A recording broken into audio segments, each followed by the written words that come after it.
Pakistan's military-led government routed millions of dollars into an international media campaign. The objective was to project the state as a highly capable regional peacemaker. The campaign successfully placed articles across major Western outlets, specifically targeting the BBC, the New York Times, and the Washington Post.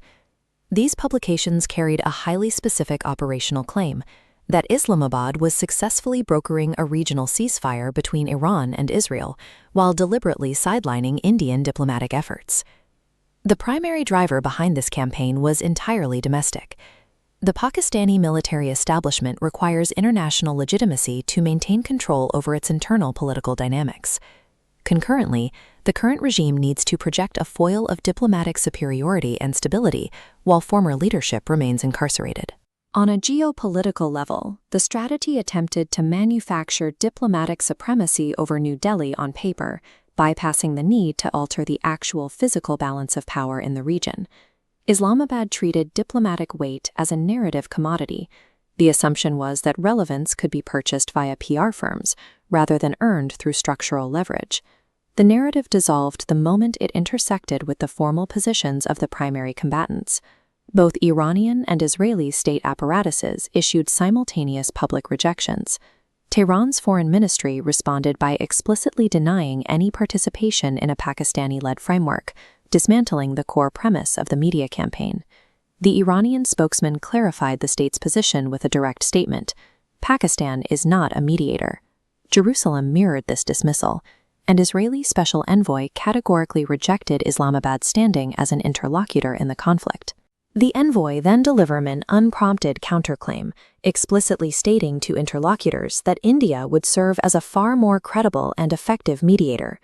While the on-the-ground diplomatic reality shifted definitively, the Western outlets that published the initial claims maintained total silence, offering no retractions.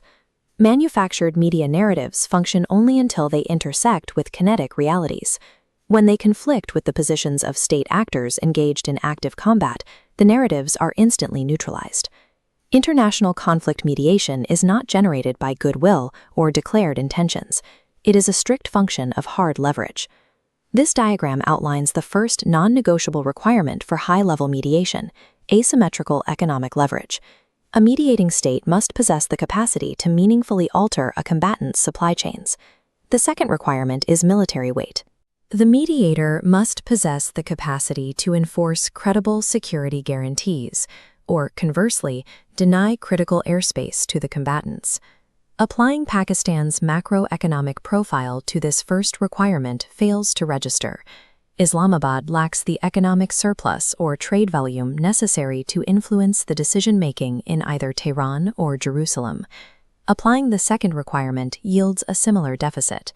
The Pakistani state operates without the great power endorsement required to enforce any regional security agreements. Escalation management in West Asia follows a rigid architecture. Operations are strictly contained within frameworks anchored by the United States. When combatants bypass Washington, they utilize highly encrypted direct back channels. These intelligence networks completely exclude peripheral states. Geographically and diplomatically, Islamabad remains entirely isolated from these specific high-level communications loops. Aspirational diplomacy cannot override systemic power constraints. PR budgets, regardless of size, do not bridge structural deficits. Mediation is a structural byproduct of a state's economic and military integration. It is never a diplomatic input. Beyond mathematical deficits, there is inherent systemic friction between Pakistan's state apparatus and the core security objectives of the combatants. Pakistan sustains deep-rooted anti-American and anti-Israeli sentiment across its domestic political spectrum. This creates a baseline trust deficit that precludes neutral engagement. Jerusalem's long-term threat matrix categorizes Pakistan's nuclear capabilities and proxy affiliations as a horizon-level risk, directly mirroring the threat profile of Iran. Israel operates on a grand strategic objective designed to entirely decouple the nation from U.S. aid dependency over the coming decades. This schematic traces that objective. Decoupling relies on generating immense global revenue through the export of advanced defense hardware to reliable, non-hostile middle and rising powers. Granting geopolitical relevance to a hostile state directly contradicts Israel's established doctrine of isolating its emerging threats. Pointed conclusion: adversarial alignment disqualifies a state from assuming a neutral mediation mandate. This raises the operative question: why the Israeli envoy, without prompting, inserted New Delhi into the diplomatic narrative? New Delhi's regional profile is distinct. Its diplomatic weight relies entirely on transactional reliability, actively avoiding aspirational peacemaking. The first pillar of India's leverage is its maintenance of critical, high-volume energy import pipelines and shipping lanes with Iran. The second pillar is its deep structural integration with Israel, absorbing advanced AESA radar systems and critical aerospace defense hardware. This is strategic optionality in practice. India maintains open, high-value economic and security channels to all combatants simultaneously.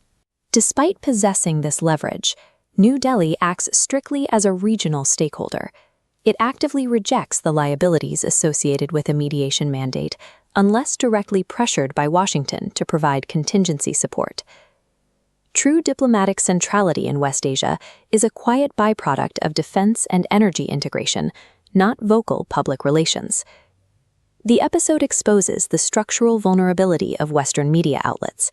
They readily amplify well-funded narrative placements that lack kinetic verification. Geopolitical journalism operates on demand and supply economics.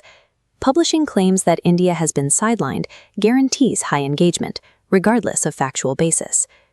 These media claims operate in a vacuum, entirely divorced from verifiable escalatory metrics, such as Tehran's continued accumulation of 450 kilograms of enriched uranium at industrial facilities. In parallel, Israeli defense planners are mobilizing mobile missile defense systems, preparing for extended, multi-week combat operations. Treating open-source media narratives as strategic intelligence creates severe blind spots regarding the actual balance of power on the ground. The overarching constraint for middle powers remains absolute. Without robust economic ties or deep security guarantees, diplomatic vacuums cannot be filled by external states.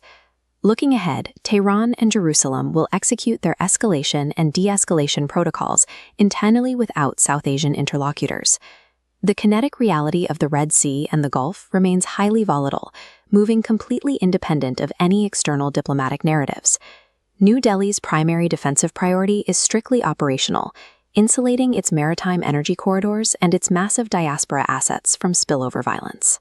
For Indian strategists, reputational gains in West Asia accrue only from transactional weight and systemic power. Narrative warfare is ultimately irrelevant.